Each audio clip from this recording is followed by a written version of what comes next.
Oke semuanya, dengarkan baik-baik. Ini bukan sekedar rapat biasa, ini adalah briefing keselamatan yang sifatnya wajib. Hari ini kita akan bahas satu kekuatan tak terlihat yang bekerja di setiap jembatan, rel, dan kabel yang kalian rawat, pemuaian termal. Mengabaikan ini sama sekali bukan pilihan. Coba perhatikan gambar ini.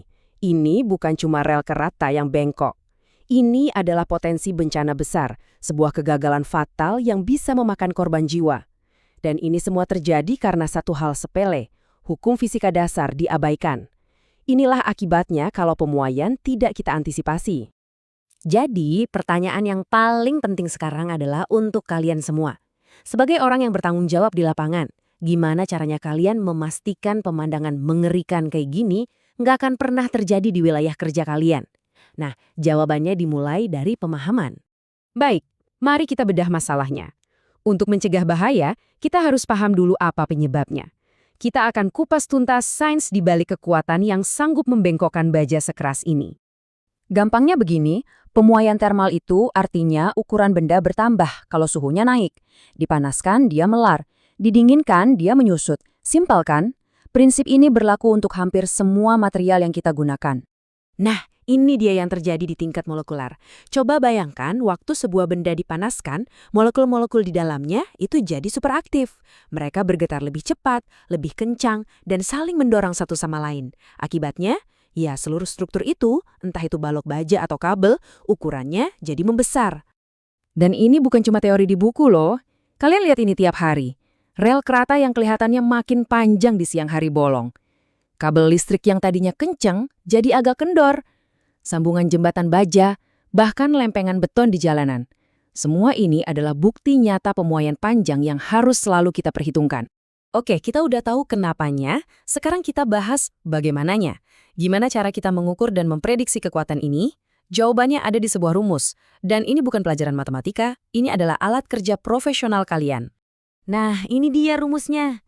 Delta L sama dengan L0 dikali alfa dikali delta T. Cuma 3 variabel sederhana, tapi kalau kita paham betul, ini bisa mencegah bencana. Rumus ini yang kita pakai untuk menghitung seberapa besar perubahan panjang yang akan terjadi. Yuk, kita kupas satu-satu. L0 atau L0, ini adalah titik awal kita. Gampangnya, ini panjang rel, kabel atau balok, pas pertama kali kita ukur dalam kondisi normal, sebelum suhu berubah drastis. Ini patokan dasar kita. Lanjut, delta T. Ini adalah tentang perubahan suhu. Selisih antara suhu terdingin di pagi hari dan suhu terpanas di siang hari yang mungkin terjadi di lokasi kerja.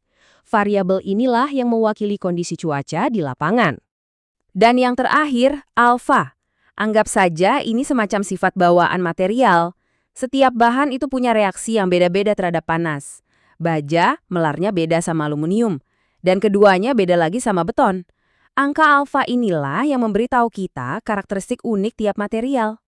Cukup teorinya. Sekarang kita coba langsung praktekkan rumus ini.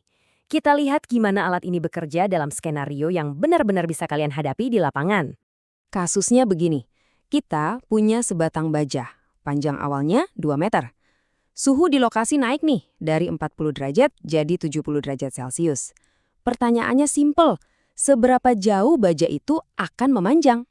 Oke, kita hitung bareng-bareng. L0-nya 2 meter. Delta T-nya, selisih suhunya, 70 dikurang 40 berarti 30 derajat. Koefisien untuk baja atau alfa itu sudah ada angkanya, yaitu 1,1 kali 10 pangkat minus 5.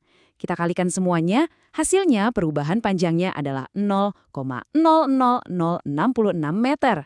Jadi, panjang akhirnya ya tinggal ditambahin aja. Jadi 2,00066 meter. 0,66 milimeter.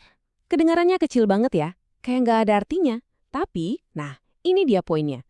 Coba bayangkan angka sekecil ini dikalikan dengan rel kereta sepanjang ratusan meter. Pertambahan-pertambahan kecil ini akan menumpuk menjadi satu kekuatan dorong yang dahsyat yang kalau nggak disiapkan ruang bisa membengkokkan baja dengan mudahnya.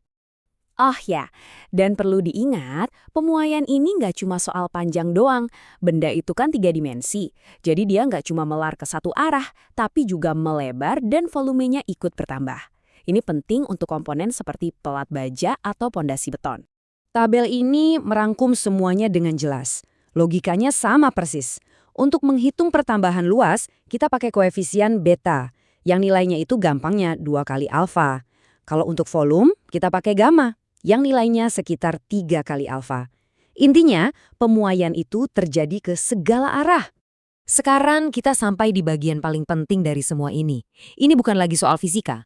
Ini adalah tentang tanggung jawab profesional kalian. Ini adalah mandat keselamatan yang ada di pundak kalian.